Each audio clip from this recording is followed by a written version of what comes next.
कृषी मंत्री माणिकराव कोकाटे यांच्या शिक्षेला स्थगिती देण्याबाबतच्या याचिकेवरील सुनावणी लांबणीवर केली आहे। न्यायाधीशांच्या बदली प्रक्रियेमुळे आज सुनावणी होऊ शकली नाही।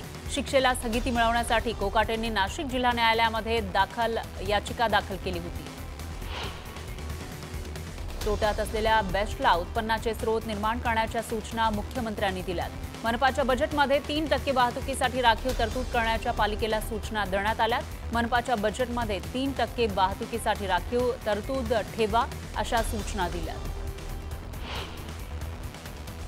शिर्डी विमानतळाच्या विस्तारीकरणाला राज्य सरकारने मंजुरी दिली आहे। अतिरिक्त 2 हेलिपॅड आणि 8 वाहनतळ उभारण्याचा निर्णय राज्य सरकारने घेतलाय। मुख्यमंत्री फडणवीसांनी या प्रस्तावाला मान्यता दिली। पाकिस्तानला एक थेंबही पाणी न मिळण्यासाठी 3 योजनांवर काम सुरू असल्याची माहिती जलशक्ती मंत्री CR पाटलांनी दिली। गृहमंत्री आणि जलशक्ती मंत्र्यांमध्ये अनेक विषयांवर चर्चा झाल्याची माहिती सूत्रांनी दिली। तर पाकिस्तानला पाणी न देण्याची योजना लवकरच प्रत्यक्षात येईल अशी माहिती सूत्रांकडून मिळते। बारामतीमध्ये GBSचा धोका निर्माण झाला आहे। बारामती शहरातील कसबा इथल्या युवकाला GBSची लागण झाली आहे। त्याच्यावर पुण्यातील काशीबाई नवले रुग्णालयात उपचार सुरू आहेत। बीडमधील साक्षी कांबळे आत्महत्या प्रकरणाच्या तपासाला वेग आलाय। पोलीस उपअधीक्षक संजय पवार यांनी बीडमध्ये जाऊन या प्रकरणातील संशयित मित्र आणि फिर्यादी आईचा जबाब नोंदवला। बीड पोलीस दलातील आणखी एका पोलीस कर्मचाऱ्याला बडतर्फ करण्यात आलंय। गेल्या काही दिवसांपासून गैरहजर असल्याने विशेष पोलीस महानिरीक्षकांनी ही कारवाई केली। मागील 3 दिवसांपासून देशातील सगळ्यात मोठं ऑपरेशन गडचिरोली जिल्ह्याला लागून असलेल्या 3 राज्यांच्या सीमेवर सुरू आहे। त्यामुळे हाय अलर्ट जारी करण्यात आलाय। 3 राज्यांच्या सीमेवरील करे गटाच्या पहाडीवर 1000 माओवाद्यांना घेरण्यासाठी 20,000 जवानांनी चारी बाजूंनी वेढा घातलाय। माओवाद्यांविरोधातील कारवाई तात्काळ थांबवण्याची माओवाद्यांनी मागणी केलेली आहे। करे गट्टा पहाडीवर माओवाद्यांना घेरल्यानंतर सुरू असलेल्या ऑपरेशनच्या पार्श्वभूमीवर माओवाद्यांनी पत्रक काढत शांततेच्या चर्चेचं आवाहन केलं। सांगलीच्या मिरजमध्ये शेतजमिनीचा ताबा घेण्यासाठी मारहाण दमदाटी करून शेतातील झोपडी पाडल्याप्रकरणी माजी मंत्री धनंजय मुंडे यांचे मेहुणे बाळासाहेब ओमासे यांच्यासह 5 जणांविरुद्ध गुन्हा दाखल झालाय। जाणून बुजून गुन्हा दाखल करण्यात आल्याचा आरोप बाळासाहेब ओमासे यांनी केला। नाशिकच्या काठेगल्लीतील दंगल पूर्वनियोजितच असल्याचं नाशिक पोलिसांच्या तपासातून उघडकीस आलंय। दंगलीतील आरोपींच्या जामिनासाठी लागणाऱ्या पैशासाठी व्यापाऱ्याचं अपहरण करत 15 लाखांची खंडणी घेतल्याचं निष्पन्न झालं। चंद्रपूर शहराजवळून वाहणाऱ्या इरई नदीचं पुनरुज्जीवन आणि खोलीकरणाच्या कामाचं पालकमंत्री डॉ. अशोक उईके यांच्या हस्ते शुभारंभ झाला। या कामासाठी जिल्हा प्रशासनानं 17 कोटींचा निधी प्रस्तावित केला। बुलढाणा जिल्ह्यातील अनेक गावात मागील अनेक दिवसांपासून नागरिकांना केस गळती आणि नख गळतीचा त्रास सुरू झाला होता। त्यानंतर केंद्र सरकारनं 9 सदस्यांचं पथक स्थापन करून या भागाचा दौरा केला। लवकरच केंद्र आणि राज्य सरकारला याबाबतचा अहवाल दिला जाणार आहे। पालघरच्या बोईसर MIDC मधील केमिकल माफियांकडून नागरिकांच्या जीवाशी खेळ सुरू असल्याचं समोर आलंय। मध्यरात्री घातक केमिकल सोडल्याचंही समोर आलंय। यामुळे नागरिकांना नाहक त्रास सहन करावा लागतोय। तातडीने यावर कारवाई करण्याची मागणी केली जाते। भिवंडीमध्ये किरकोळ वादातून एका तरुणावर चाकू हल्ला करण्यात आला। पसार झालेल्या हल्लेखोरांना पोलिसांनी अटक केली। मेघराज असं अटक केलेल्या आरोपीचं नाव आहे। पुण्यातील फर्ग्युसन महाविद्यालयातील पाण्याच्या फिल्टरमध्ये आळ्या आढळल्या। याबाबतीत विद्यार्थ्यांनी संतप्त भूमिका घेतली। फिल्टरला हार घालून श्रद्धांजली वाहिली। अनेक दिवस फिल्टर साफ न केल्यानं फिल्टरमध्ये कचरा आणि आळ्या निघाल्या।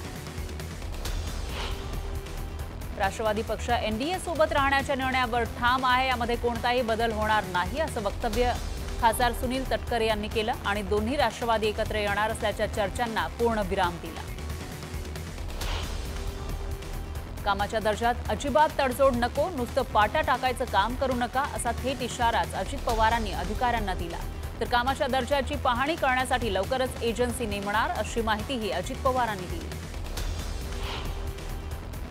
मंत्री जयकुमार गोरेंनी खेडचे UBTचे आमदार बाबाजी काळे यांना पक्ष बदलाचा सल्ला दिलाय। लोक कधीही बाभळीच्या झाडाखाली उभे राहत नाहीत, लोक आंब्याच्या झाडाची सावली बघतात असं म्हणत गोरेंनी शिवसेना UBTला बाभळीच्या झाडाची उपमा दिली। कर्जत तालुक्यातील कुकडी प्रकल्पावर अवलंबून असलेल्या 54 गावांचा पाणी प्रश्न अजूनही सुटलेला नाहीये, तर सीना प्रकल्पाचाही प्रश्न गंभीर आहे।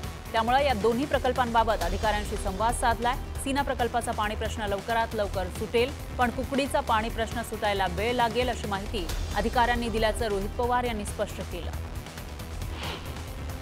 आमदार अमोल जावळेंनी जळगावच्या यावल ग्रामीण रुग्णालयाचा अचानक दौरा केला। यावेळी त्यांनी रुग्णालयातील सोयी सुविधांचा आढावा घेतला। रुग्णांना चांगल्या सुविधा पुरवण्याच्या सूचना जावळेंनी दिल्या। शरद पवार सिंधुदुर्ग दौऱ्यावर होते। आंबोलीतील ऊस संशोधन केंद्राला त्यांनी भेट दिली। यावेळी कामकाजाची पाहणीही शरद पवारांनी केली। शिर्डीमध्ये अहिल्यानगर आणि नाशिक जिल्ह्यातील पदाधिकाऱ्यांची महत्त्वपूर्ण बैठक झाली। भाजपचे कार्यकारी अध्यक्ष रवींद्र चव्हाण, सभापती राम शिंदे आणि पालकमंत्री राधाकृष्ण विखे पाटील यांच्या नेतृत्वात बैठकीचं आयोजन केलं होतं। आगामी जिल्हा परिषद नगरपालिका निवडणुकांच्या पार्श्वभूमीवर या बैठकीत चर्चा झाली। सिद्धिविनायक बिडवलकर खून प्रकरणी बिडवलकर कुटुंबियांनी शरद पवारांची भेट घेतली। बिडवलकर खून प्रकरणात आरोपींना शिक्षा होण्यासाठी या प्रकरणात लक्ष घालण्याची विनंती त्यांनी केली। उपमुख्यमंत्री आणि पुण्याचे पालकमंत्री अजित पवार यांनी डीपीडीसीची बैठक बोलावली होती। यावेळी पुण्यासह पिंपरी चिंचवड पालिका आणि पुणे ग्रामीणचे अधिकारी उपस्थित होते। पण बारामतीचे खासदार सुप्रिया सुळे आणि शिरूरचे खासदार अमोल कोल्हे यांनी बैठकीला दांडी मारली। अजित पवारांनी आजही आमची परीक्षा घेतली। सकाळी 8 वाजता कार्यक्रमाला आले। दादा नेहमीच परीक्षा घेतात आणि मग आमची अडचण होते असं मिश्किल वक्तव्य प्रकाश आंबेडकर यांनी केलं। नीलम गोरेंनी फडणवीसांसह शिंदे आणि अजित पवारांच्या कामाचं कौतुक केलं। अजितदादा सकाळी लवकर उठून कार्यक्रमाला लागतात, तर एकनाथ शिंदे रात्री उशिरापर्यंत काम करतात आणि मुख्यमंत्री दिवसभर काम करतात। त्यामुळे आमच्यासारख्यांची अडचण होते। आम्ही कधी काम करायचं असा सवाल गोरेंनी विचारला। पालघरमध्ये जलजीवन मिशन योजनेच्या कामांमध्ये भ्रष्टाचार झाल्याची कबुली खुद्द पालकमंत्री गणेश नाईक यांनी दिली आहे। निकृष्ट काम करणाऱ्या ठेकेदारांना काम सुधारण्याची संधी दिली, त्यांनी दुरुस्ती करावी, अन्यथा कारवाई केली जाईल असे निर्देश गणेश नाईक यांनी दिले। चंद्रपूर जिल्ह्याच्या तापमानात मोठी वाढ झाली आहे। तापमान वाढल्यानं ताडफळांनी बाजार गजबजला। आरोग्य राखण्यासाठी नागरिक ताडफळांना पसंती देत आहेत। जुन्या वादातून नागपुरात तरुणाची हत्या करण्यात आली। पोलिसांनी काही संशयितांना ताब्यात घेतलं आणि अधिक तपास सुरू केला। परभणी शहरातील वाहतूक व्यवस्थेचा मागील काही दिवसांपासून बोजवारा उडालाय। रेल्वे स्थानक ते उड्डाणपूल परिसरादरम्यान वारंवार वाहतूक कोंडी होत असल्यानं नागरिक हैराण झाले। नागपूरच्या प्राणी संग्रहालयामध्ये गरमीपासून वाचवण्यासाठी वन्य प्राण्यांसाठी कूलरची व्यवस्था करण्यात आली। वाघ, बिबट्या, अस्वल, हरिण यांच्या पिंजऱ्याच्या बाहेर थंड हवेसाठी कूलर लावण्यात आले।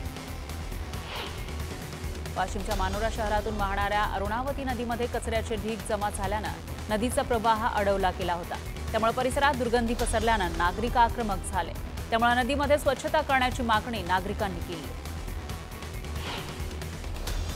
विवाहानंतर नोंदणीसाठी शासकीय कार्यालयांचे फेरे मारण्याचा त्रास टाळण्यासाठी धनस बुद्रुक ग्रामपंचायतीनं ऑन द स्पॉट विवाह नोंदणी हा उपक्रम राबवला।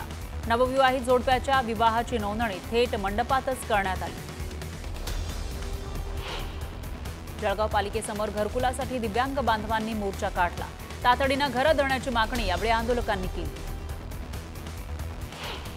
नंदुरबारमध्ये जैन समाजाच्या वतीनं आंदोलन करण्यात आलं। यावेळी विलेपार्लेमधील जैन मंदिर पाडल्याच्या निषेधार्थ आंदोलन केलं। तातडीनं नवं मंदिर बांधण्याची मागणी यावेळी करण्यात आली। चंद्रपूरमध्ये बिहारमधील बौद्ध गया महाबोधी विहाराच्या मुक्ततेच्या मागणीसाठी जिल्हाधिकारी कार्यालयासमोर मोर्चा काढण्यात आला। यावेळी मोठ्या संख्येनं नागरिकांनी मोर्चामध्ये सहभाग घेतला। सोलापूरच्या बार्शी तालुक्यात शक्तीपीठ विरोधात शेतकऱ्यांनी आंदोलन केलं। यावेळी शेतकऱ्यांनी प्रांताधिकाऱ्यांना घेराव घातला। तातडीनं शक्तीपीठ महामार्ग रद्द करावा अशी मागणी शेतकऱ्यांनी केली। यवतमाळच्या दारबा तालुक्यात कृषी सहाय्यकांनी धरणे आंदोलन केलं। कृषी अधिकारी राजाराम शिंदे मनमानी कारभार करत असल्याचा आरोप आंदोलकांनी केला। कृषी अधिकाऱ्यांची तात्काळ हकालपट्टी करण्याची मागणीही केली। शेतकऱ्यांच्या कर्जमाफीसाठी छावा क्रांतीवीर सेना आक्रमक झाली आहे। शिर्डीच्या अपर जिल्हाधिकारी कार्यालयावर बैलगाडी मोर्चा काढण्यात आला। यावेळी अजित पवार आणि माणिकराव कोकाटे यांच्या राजीनाम्याची मागणी करत जोरदार घोषणाबाजी करण्यात आली। कोल्हापूर पोलिसांनी 33 घरफोड्या उघडकीस आणल्या. 61 तोळे सोनं, 4 किलो चांदीचे दागिने असा 67,48,000चा मुद्देमाल हस्तगत करण्यात आला आणि तिघांना अटक केली. कराडमध्ये भरधाव चारचाकीनं 9 ते 10 वाहनांना धडक दिली. यामध्ये वाहनांचं मोठं नुकसान झालं. वाहतूक पोलिसांकडून पुढील कारवाई केली जाते. परभणी जिल्हाधिकारी कार्यालय परिसरामध्ये भीषण आग लागली. वेळीच आगीवर नियंत्रण मिळवल्यानं मोठा अनर्थ टळला. बीडमध्ये भर चौकात रिक्षा चालकावर धारदार शस्त्रानं हल्ला करण्यात आला. हल्ल्यात रिक्षा चालक गंभीर जखमी झाला. जखमी रिक्षा चालकाला उपचारासाठी रुग्णालयात दाखल करण्यात आलंय. तर फरार हल्लेखोराचा पोलिसांनी शोध घेण्यास सुरुवात केली. नांदेड किनवट मार्गावर इस्लामपूरजवळ 2 ट्रकनं एकमेकांना जोरदार धडक दिली. या अपघातामध्ये एकाचा मृत्यू झाला तर 3 जण गंभीर जखमी झाले. जखमींना उपचारासाठी रुग्णालयात दाखल करण्यात आलं. जळगावच्या शिरसोली परिसरातील एका कंपनीला भीषण आग लागली. आगीमध्ये कंपनीतील साहित्य जळून खाक झालं. सुदैवाने यामध्ये कोणतीही जीवितहानी झाली नाही.